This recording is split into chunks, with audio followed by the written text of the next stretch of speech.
ఉద్యోగాలు అనేటప్పటికీ లేట్ అనేందుకు కూడా క్షమించాలి. నేను ఒక్క మాట మాత్రం చెప్పగలను. ఈ రోజున సామాజిక వర్గంలో చాలా మార్పులు వచ్చినాయి. చాలా మంది అద్భుతంగా చదువుకుంటా ఉన్నారు, విదేశాల్లో ఉద్యోగాలు చేస్తా ఉన్నారు.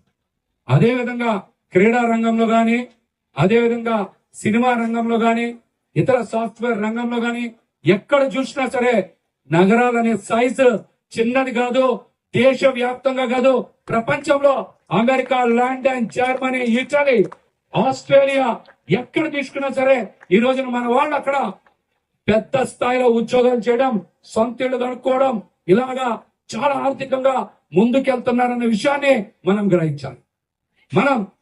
ఈ రోజున ఎవరు చూసినా సరే మీ పిల్లలు ఏం చేస్తున్నారంటే, మహేష్ గారు అమెరికాలో మావాడు సాఫ్ట్వేర్ చేసుకున్నారన్నారు. మీ పిల్లలు ఏం చేస్తాడు, మొన్న నేను అమెరికాలో సొంత ఇల్లు కొన్నాడు అంటున్నారు. అంటే ఆర్థికంగా బలంగా ఉండడానికి కారణం బలమైన చదువు, తెలివితేటలు, మంచి ఉద్యోగం విషయాన్ని కూడా మనందరం అర్థం చేసుకోవాలి.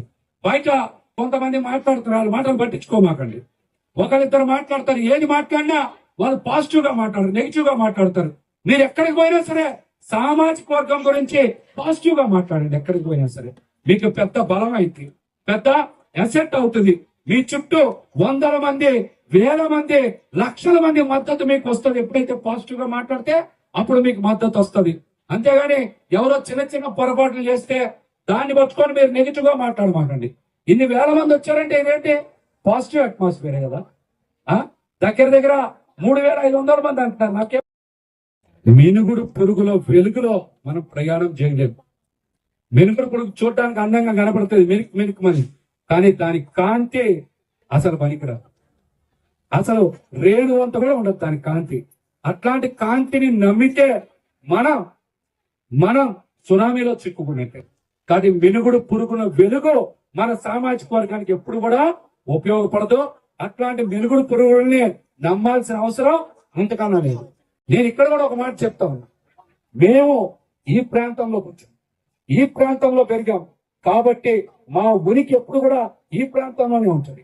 కానీ మీరు కూడా పెద్ద మనసుతో అర్థం చేసుకొని మాలాంటి వాళ్ళందరినీ కూడా ఆశీర్వదించి అభివృద్ధి చేసి సామాజిక వర్గానికి ఉపయోగపడేలాగా మీరు మా అందరికి కూడా సూర్యుడిలాగో చంద్రుడిలాగో వెలుగునివ్వాలని కూడా మీ అందరికి విజ్ఞప్తి చేస్తా. రాబోయే రోజుల్లో మనం చాలా బలంగా ముందుకు. మొన్న ఎన్నికల్లో కూడా ఈ సందర్భం కాకపోయింది చెప్తున్నా. నాకు చాలా పెద్ద ఆఫర్ వచ్చింది, ఈ అమౌంట్ తీసుకోమని. నేను డబ్బులు తీసుకోనని చెప్పాను. ఎందుకు తీసుకోనంటే నా సామాజిక వర్గ ఆత్మ గౌరవం దెబ్బతించే నేను ఇంక ఉన్నా ఒకటే లేకపోయింది.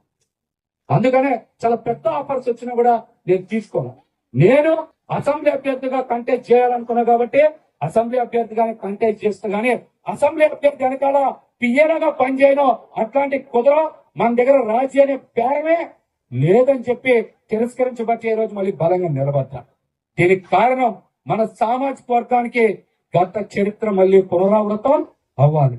అభివృద్ధి కోసం అడుగులు ముందుకే వెయ్యాలి. బలంగా మనం ముందుకు వెళ్తేనే చాలా ప్రయోజనాలు వస్తాయి కాబట్టి నేను అది కూడా మీకు చెప్పాలనుకుంటున్నా. ఒక్క పశ్చిమ నియోజకవర్గం